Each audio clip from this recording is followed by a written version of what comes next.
వేసినాము వందనములు. బాగున్నారు అందరూ. మరి గత సంవత్సరం క్రితము 2 సంవత్సరాలు అవుతుంటారు చూసినారు, అందరు చూశారు. వాక్యం ప్రకటించి ఇక్కడ ప్రేయర్ కూడా ఒకసారి చేసి వెళ్ళాను, ప్రార్థన కూడా చేసి వెళ్ళాను. దేవుడు అనుకూల సమయంలో మనకు ఏదైనా సహాయం చేస్తాడు. చక్కటి మందిరం చాలా చక్కగా ఉంది. నేను ఎప్పుడు కట్టిస్తానని చూస్తున్నాను. ఇక్కడ ఇలా చూసి ఆలస్యంగా తయారైన మందిరం అంటే మన మేలు కోరిక అనుకోవాలి. నేను ఆలస్యంగా మన పని జరుగుతుందంటే మన మేలు కోరిక తొందరపడకూడదు. చెప్పి ఈశ్వరు వారు వస్తే ఎవరు లేకుండా అంటే దేవుడు నమ్మని వారు అందరికీ ఎక్కడ వెళ్ళిపోతారు. చూడమ్మా అక్కడ చూస్తున్నారు,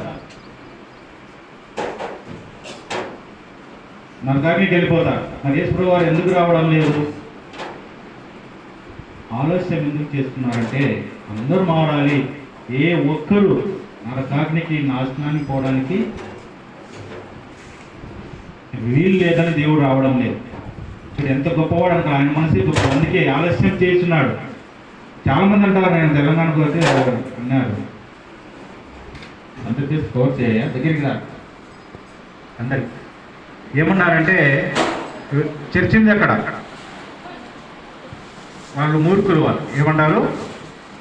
వినండి అమ్మా, మళ్ళీ ఎవరి మాటలు వినండి. మతబోధ చేస్తున్నారు. ఏది చంపేస్తామని అంటున్నాడు. ఒకటి ఏంటి చంపేస్తావరా అని అడిగిన నేను అందరు లేక భయపడింది లేదు. ఏంటి చంపేస్తావరా నువ్వు అని నేను మాట్లాడుతుంటే వెనక నుంచి చంపాలని వస్తున్నారు. చూడండి, వెనక నుంచి దొంగలాగా పెద్దలుండి ఆయన ఎందుకు ఆయన ప్రార్థన చేస్తే ఏంటి తప్పు? ప్రార్థన చేస్తే తప్పు ఉందా? అదే బాబు నా దూరం రాకండి. వాళ్ళ ఊర్లోనే లేకుండా పోయారు. తెలంగాణ వాళ్ళ రాష్ట్రంలోనే వాళ్ళ ఊర్లో లేకుండా చేశారు. హల్లెలూయా. నేను కాదు, దేవుడు చేశాడు. సేవకు ఆటంకాలు జరిగితే ఊరుకుంటాడా? నాకు తెలిసిన ఆఫీసర్కి చెప్పింటే ఊర్లోకి పారిపోయినారు లేరు. వాళ్ళు ఆఫీసర్స్ ఎవరో ఒకరు తెలిసిన వాళ్ళు ఉంటారు కదా, నాకు తెలియకుండా ఉంటారా? ఇక్కడికి వచ్చినట్టు ఇక్కడ నాకు తెలిసిన వాళ్ళు ఎవరో ఒకరు ఉంటారు, లేకుంటే రాను. వాళ్ళు ఎవరని చెప్పాను, వాళ్ళతో పని చేస్తాం.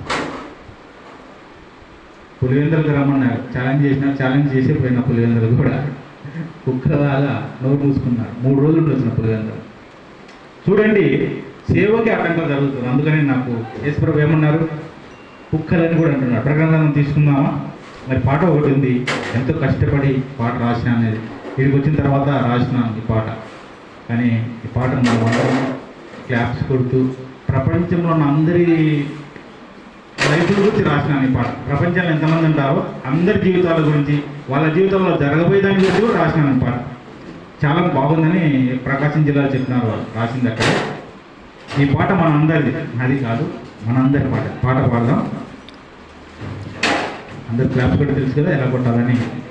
దగ్గరికి వచ్చి ఇక్కడ పాట మాపేసి తిరగండి, తిరిగి కవర్ చేయండి. అందరూ పాట విన్నాం. మీకెవరు లేరని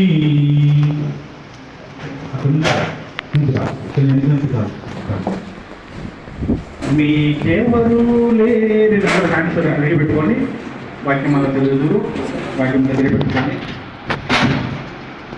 ఈ పాట చాలా బాగుంది. ప్రకాశం డిస్ట్రిక్ట్ చెప్పారు.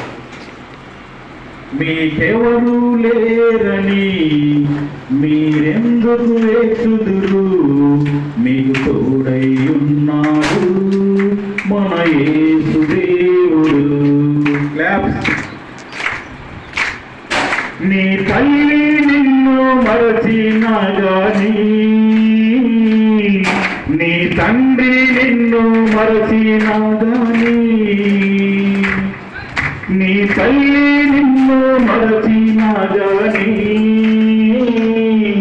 నీ తండ్రి నిన్ను మరచినా గాని, నిన్ను మరవని వాడు యేసు ఒక్కడే. నిన్ను విడువని వాడు యేసు ఒక్కడే. నీ తల్లి నిన్ను మరచినా గాని, నీ తల్లి నిన్ను మరచినా